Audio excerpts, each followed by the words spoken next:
Remember to click like, subscribe, the bell notification, and whatever else YouTube has you clicking on to support us.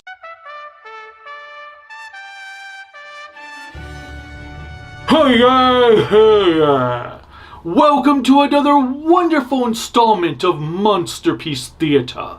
Today's tale brings Godzilla to the wonderful world of William Shakespeare in a sultry story called Romeo and Juliet and Godzilla. Many moons ago, IDW had teamed up with a variety of literary characters from the past, such as Gatsby, the Time Machinist, Dracula, Sherlock Holmes, among others, to fight Godzilla. It was a kooky little adventure that ended up being a fun one. Now, IDW has brought Monsterpiece Theatre back with writer Adam Tierney, merging Toho's Atomic Beast with Shakespeare's Romeo and Juliet. Tierney began his career in the early 2000s as a pixel artist, working on a video game titled Shantae Risky's Revenge. Since then, he has worked for a number of companies like DC, IDW, and Marvel, helping with the Teen Titans Go cartoon, along with his own series, 13 Demons Dead. He has also written his own children's book titled Every Day is Halloween. Artist Sean Peacock has done a lot of independent projects like Witches, No Such Thing Child, Red Hot Blacktop, and Blood Honey for IDW.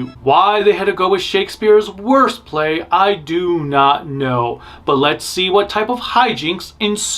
The characters and plot. You all know the story of Romeo and Juliet, right? If not, it's about warring families having to take up arms against Godzilla. Wait, I don't remember that part. That must have been the day I fell asleep in class.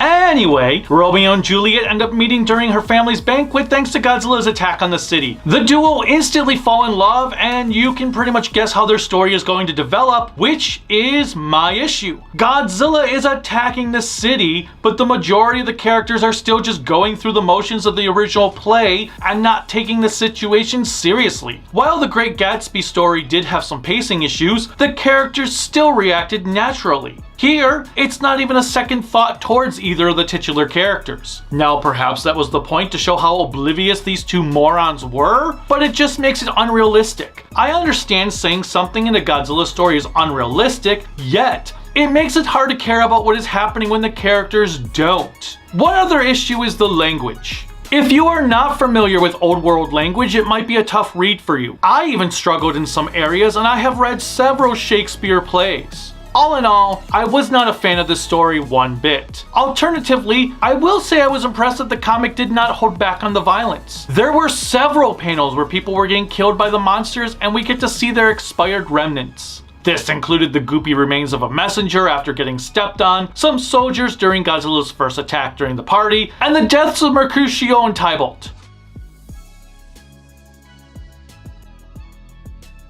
At least Romeo responded to these deaths. There is a backup story done by Monsterpiece Theatre's original writer and artist Tom Scioli. As the name, Godzilla meets Robin Hood implies, it's an adaptation of Robin Hood featuring Godzilla. It's short, just about Robin Hood taking down a ship full of treasure, and leaves off to be continued into the next issue. So I'm guessing it's going to be spread across however many issues IDW is planning this Monsterpiece Theatre series to be. The monsters. There's obviously Godzilla, who looks like the original 54 design. Mothra is here for some reason, and I say that with a bit of disdain because it seems like they were trying to pull some weird love thing happening between Godzilla and her. The Montagues also have their own version of Mecha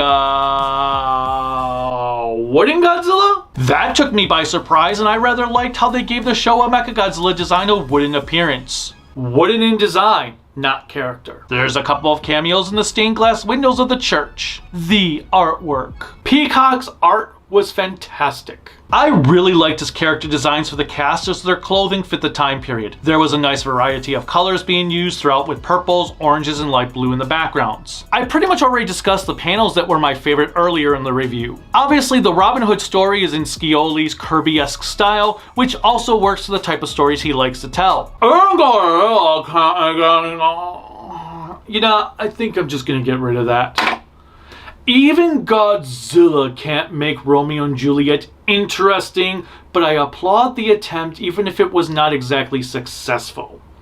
There are some really neat ideas to be had, but as I said, the casual reader is going to struggle with this one. Let's hope the Odyssey is a step forward in the next issue. Until then, bye.